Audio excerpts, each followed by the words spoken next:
Mini screen പ്രേക്ഷകർക്ക് സുപരിചിതയായ നടിയാണ് Riya George. ചെമ്പനീർ പൂവിലെ ചന്ദ്രമതി എന്ന് കേട്ടാലാകും പ്രേക്ഷകരിൽ ഭൂരിഭാഗം പേരും ഈ താരത്തെ തിരിച്ചറിയുക.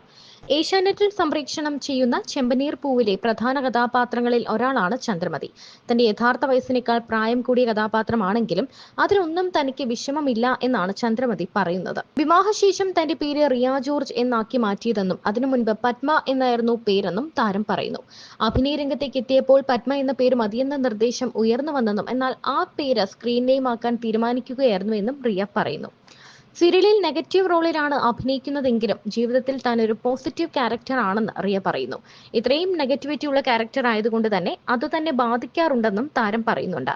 പക്ഷേ ഷൂട്ട് കഴിഞ്ഞ് വീട്ടിലെത്തിയാൽ ഞാൻ എൻ്റെ മക്കളുടെ അമ്മയാണ്. ചന്ദ്രമതിയായിട്ട് വീട്ടിൽ വരേണ്ട എന്ന മക്കളും പറയാറുണ്ട്. ഒരു മാസത്തിൽ ഭൂരിഭാഗവും താൻ ചന്ദ്രമതിയായിട്ടാണ് ജീവിക്കുന്നത്. സ്വിച്ച് ഓൺ സ്വിച്ച് ഓഫ് മോഡിൽ മുന്നോട്ട് പോകുന്ന അഭിനേതാക്കളുണ്ട്.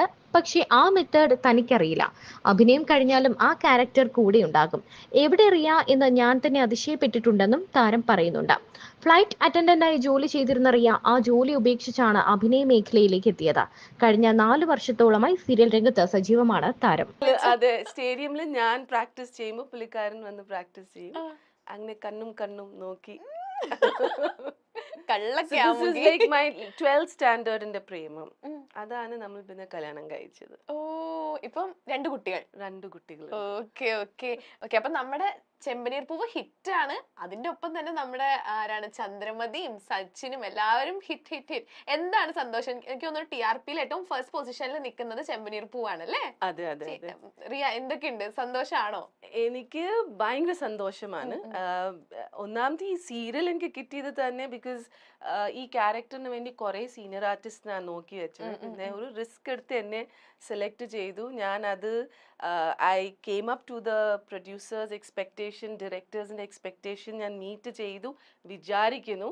പക്ഷെ എപ്പോഴും ഒരു സ്കെഡ്യൂൾ ബ്രേക്ക് കഴിഞ്ഞ് പോകുമ്പോൾ ഈ സ്കെഡ്യൂളിൽ ഞാൻ എന്താ പുതിയതായിട്ട് ചെയ്യണം? Because even I get bored. Same എക്സ്പ്രഷനൊക്കെ ചെയ്ത് ഞാനും മടുക്കും. അപ്പോൾ എന്തെങ്കിലും ഒരു പുതിയ എക്സ്പ്രഷൻ ചെയ്യണം ഒരു ആഗ്രഹം വെച്ചിട്ടാണ് ഞാൻ ഈ സ്കെഡ്യൂള് വരുന്നത്.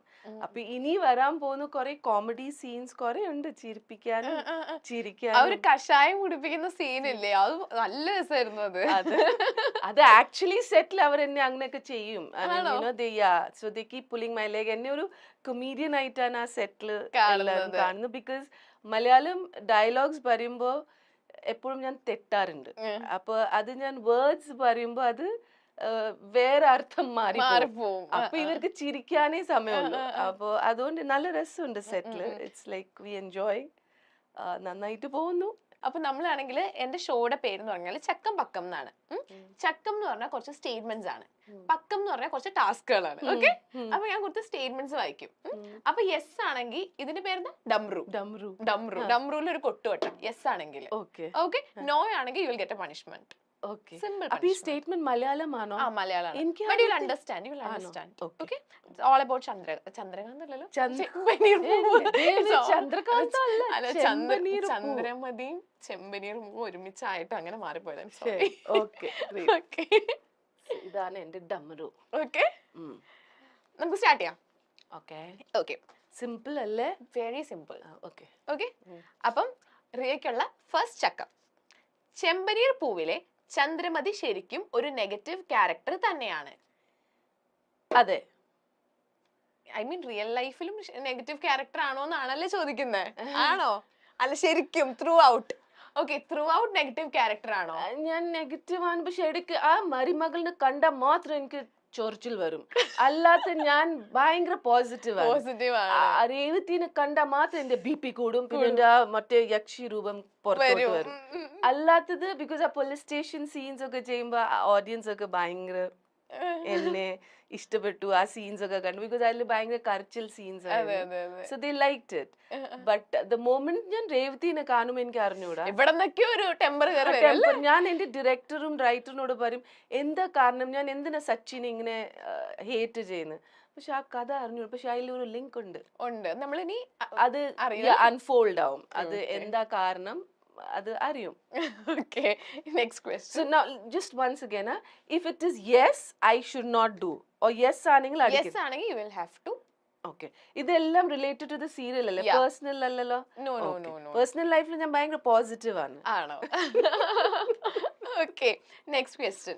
മക്കളിൽ ഒരാളോടാണ് കൂടുതൽ സ്നേഹമെങ്കിലും ഞങ്ങളുടെ സച്ചിക്ക് ചന്ദ്രമതിയോട് ഉള്ളിൽ നിറയെ ഇഷ്ടമാണ്. ഇഷ്ടമുണ്ടോ സച്ചിക്ക്? ഇഷ്ടമാണ്. ആണ്. ആണ്. ഒത്തിരി ഇഷ്ടമാണ്. അതെന്താണ് പറയുമ്പോ ഒരു സങ്കടം? എനിക്ക് പേഴ്സണലി എനിക്ക് ഇഷ്ടമാണ്, പക്ഷെ സീരിയൽ എന്നോട് ഇഷ്ടം ഇല്ല പറയാൻ. എനിക്ക് കാണിക്കണ്ട. But as a person I like him a lot. പിന്നെ സീരിയലിലും ഇടയ്ക്കിടയ്ക്ക് ഞാൻ ആ ഇഷ്ടം കാണിക്കുന്നുണ്ട്, ബട്ട് പിന്നെ ഞാൻ അത് പിടിച്ച് പിന്നെ മരുമോൾ രേവതിനെ കാണുമ്പോ ഇഷ്ടം പോവല്ലേ? അല്ല, there is something which is there. ആ. അത് ഡിസ്ക്ലോസ് ചെയ്തില്ല, ബട്ട് എന്തോ ഒരു കാരണം കൊണ്ട് എനിക്ക് അയാളെ ഇഷ്ടമില്ല. ഇപ്പോൾ അറ്റ് ദ മോമെന്റ് കാണിച്ചത് അവന് ജുവനൈൽ കോർട്ടില് ഏതോ ചെറുപ്പത്തില് അവൻ എന്തോ ഒരു കാര്യം ചെയ്തിട്ട് അവൻ ജയിലിൽ പോയി കിടന്നതാ. അപ്പൊ അതിന്റെ ഒരു ദേഷ്യമാണ് അവനോട് കാണിക്കുന്നത്. പക്ഷെ ആക്ച്വലി അവനല്ല ക്രൈം ചെയ്ത്, വേറെ ആരോ ചെയ്താണ്. പക്ഷെ അവന്റെ തലയിൽ വന്ന് അത് പിന്നീട് ഡിസ്ക്ലോസ് ആവുമായിരിക്കും, എനിക്ക് അറിഞ്ഞൂടാ. ഞാൻ ഊഹിക്കുന്നു. ഊഹിക്കുന്നു. Yeah, Okay, അതെ. അങ്ങനെ തന്നെ നടക്കാൻ നമ്മളെല്ലാരും പ്രാർത്ഥിക്കും. പ്രാർത്ഥിക്കും. Yeah.